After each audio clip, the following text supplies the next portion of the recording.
The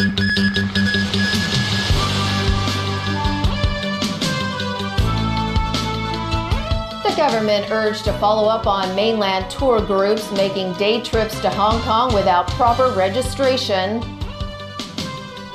In Shanghai, President Xi Jinping opens the inaugural China International Import Expo. And New Caledonia votes to remain part of France.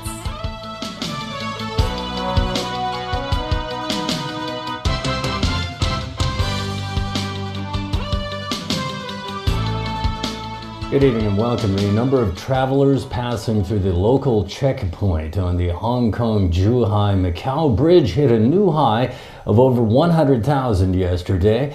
Some of the mainland visitors came here in tour groups without proper registration with the Tourism Industry Council.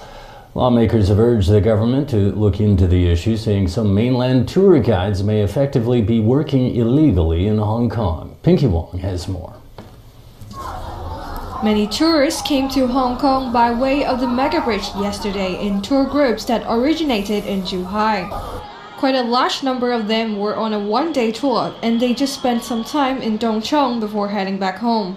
Because the tourists flock to the district, they have been occupying all the shops, and that would seriously affect the livelihood of our residents. Transport Chief Frank Chan said the authorities will look into ways to solve the problem. We are looking into the possibility of whereabouts we can move the bus station, but at the same time we have to make sure that there will be sufficient space for the passenger to queue and make sure that the queuing is safe in terms of traffic. Normally, mainland tour guides need to register with the Travel Industry Council to bring tour groups to Hong Kong. They're also required to line up a Hong Kong travel agency to take care of the tour groups upon their arrival here. However, tourism sector legislator Yu Si Weng noted that a lot of mainland day tours didn't follow the standard procedures. He urged the Security Bureau to deploy more officers to the Hong Kong port so that mainland tour guides who violate the rules will be prosecuted. Legislators are suggesting the Tourism Commission formulate a list of mainland travel agencies which violated the rules and pass a list to mainland authorities so these groups can be stopped from visiting the city without proper registration. Pinky Wong, TVB News. The property market seems to have cooled down a bit as both prices and turnover have recently fallen. However, the Hong Kong Monetary Authority remains cautious on whether to relax certain measures, including requirements on property mortgage loans. Christy Leung with the details. The city's property market has experienced a downturn lately after years of peaking out. During a LegCo meeting today, Chief Executive of the Monetary Authority Norman Chan said first-hand and second-hand property sales in terms of the numbers of cases dropped by 48% from their peak in late June. No exception to the property prices. Between July and September, the Rating and Valuation Department's Home Price Index fell by 1.5% from its peak in July. Some lawmakers wonder whether the Monetary Authority will relax its counter-cyclical measures. They were introduced based on prevailing situation at that time, but things have changed. I'm referring to commercial and industrial buildings. Could the mortgage ratio be adjusted by 10 or 20%? However, it seems too early to tell. It is early days yet. We need more time to observe the situation. Once we have ascertained that the market is experiencing a downturn, these tightened measures can be gradually relaxed. Lawmakers worry some homeowners may fall into negative equity. But with the economic uncertainties and the worsening trade war, Hong Kong people's income might drop and unemployment could rise. I believe that a number of people are now holding negative equities. Norman Chan stressed most homeowners are resilient, that the 66% of them have already paid off their mortgage, and the average loan-to-value ratio for residential properties is 47%. Christy Leung, TVB News. President Xi Jinping today opened the inaugural China International Import Expo in Shanghai with a promise of world-class business environment with lower import tariffs and open market access. The trade fair is seen as Beijing's attempt to reposition itself as a global customer amid its ongoing trade dispute with the U.S. Jeff Tang reports. The China International Import Expo, or CIIE, could not have come at a more appropriate time as the Sino-US trade war continues to rage on. The anti-conflict message was clear for all to see as President Xi Jinping kicked off the inaugural event at the Shanghai Convention Center this morning. China's open door will not be closed, it will only be opened wider, Xi told a VIP audience that included Russian Prime Minister Dmitry Medvedev. China will further lower tariffs, improve the level of convenience for customs clearance, reduce the institutional cost in the import sector, and will accelerate the development of new types of business models, such as cross-border electronic commerce. Xi also said he expects China to import $30 trillion worth of goods and $10 trillion worth of services in the next 15 years. While Xi did not directly address the trade war, Alibaba chairman Jack Ma, who attended the event, called it the most stupid thing in this world. Xi also did not address complaints from the West about Beijing's technology policy and curbs on foreign business. The 6-day trade fair, which runs until Saturday, brought some 3,600 companies from 152 countries together with Chinese buyers representing more than 1 billion potential customers. That includes 404 companies from Japan, the most of any participating country. While the US didn't send any high-level officials, the country is still well represented with 136 exhibitors, including industry giants Google, Dell, Ford and General Electric. The expo gives Beijing a chance to make it up to partners of its ambitious Belt and Road projects. Countries including Nepal, Sri Lanka and Thailand have pulled out of or scaled back projects after complaining that it leaves them with too much debt and that too little work goes to local companies. The event is also seen by many as Beijing's attempt to defuse complaints that it abuses the global trading system by backtracking on earlier promises to open up its huge domestic market. Some in the West have been quietly critical of the expo, calling it window dressing. Jeff Tang, TVB News. On Sunday in America, Donald Trump and Barack Obama were out making their final pitches ahead of midterm elections on Tuesday. Every time Trump used the economy as a reason to elect Republicans, Obama insisted he started that boom. I'm proud to be an American, where at least I know I'm free. Singer Lee Greenwood warmed up Trump supporters in Georgia with his God Bless the USA song that Trump uses at all his rallies. Trump used this final 48-hour campaign blitz to convince the electorate to vote only for Republicans so the party can maintain control of both the U.S. House and Senate. If the radical resistance, and that's what they are, radical resistance, takes power, they will move immediately to reverse America's progress and to eradicate all of the gains that we've made. Then he reminded voters that only Republicans will protect America from illegal immigration. Last week I called up the United States military. We're not playing games, folks. There's no game. Because you look at what's marching up, that's an invasion. That's an invasion.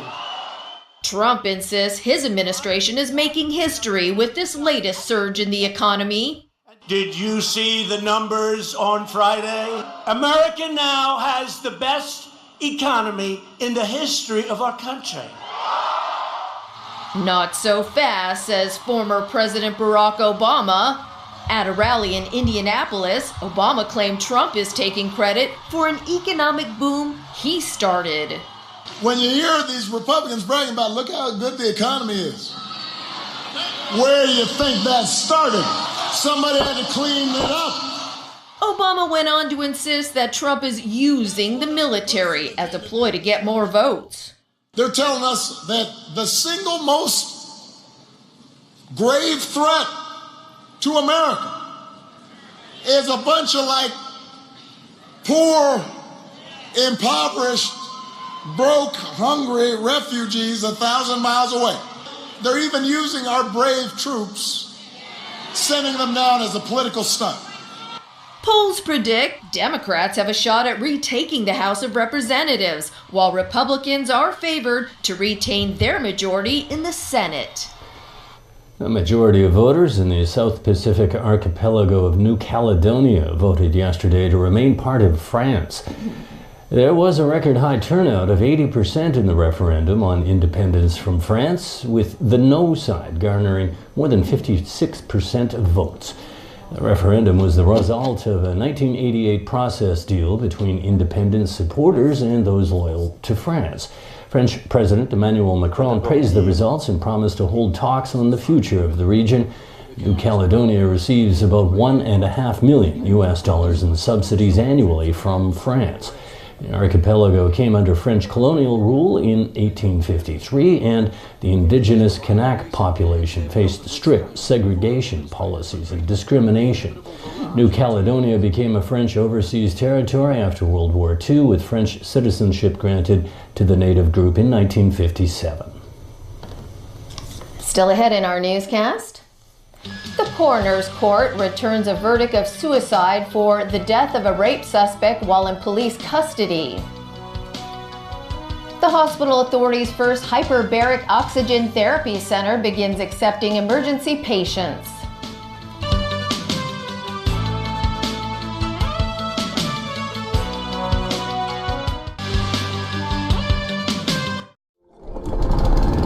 Lien嘅割草機、吹葉機，全部都會污染我哋呼吸嘅空氣，所以我哋研製電動產品。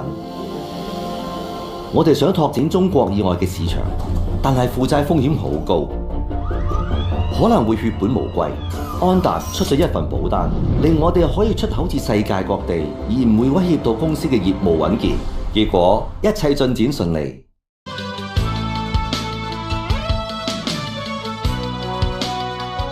Welcome back to TVB News. The coroner's court today ruled a rape suspect committed suicide while in detention. The jury also urged authorities to introduce measures to help protect suspects at risk of suicide. Sharon Tang has more. In May 2017, Lam Wing-chun was arrested on suspicion of raping and robbing a woman near Kowloon Bay MTR station. Just one day after his arrest, officers found his lifeless body in a holding area at Samao Peng police station. During an 8-day inquest, Coroner Ko Wai-hong saw surveillance footage which captured Lam with a computer cable outside his cell. But officers testified in court they later never found any such cable. Ko also questioned a constable who couldn't recall any suspicious activity while on patrol at the time. Still, the 5-member jury unanimously ruled today Lam's death was the result of suicide. The jury also urged authorities to standardize suicide prevention measures and possibly use smart devices to track suspects who show signs they may take their own lives. We must ask the Secretary for Security and the Police Chief to comprehensively give a full account to the public how they would improve. Because it is not the first instance, the first case that such thing happened. The case has now been turned over to the police and the Department of Justice for further investigation. Sharon Tang, TVB News. More finger-pointing took place at the probe looking into shoddy work at the Hong Kong Station construction site. The head of China Technology insists he told MTRC officials about defective steel bars, despite statements to the contrary from the rail operator. Kina Chu reports. More questions were fired at Jason Poon, the managing director of China Technology. Poon said he visited the construction site 3 times in September 2015, where he met the project's then general manager Aidan Rooney. However, according to Leighton's attendance records, Poon's presence was only logged twice. Poon called the records unreliable, adding that Rooney had already acknowledged the shortening of steel bars before January last year.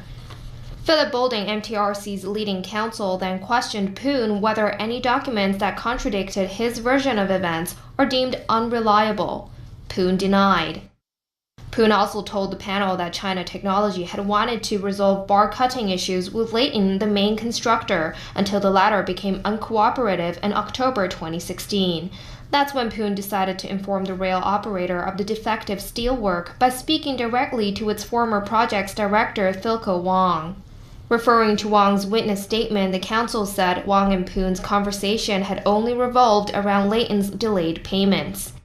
Poon maintained he did speak to Rooney and Wong on the phone about the bark cutting.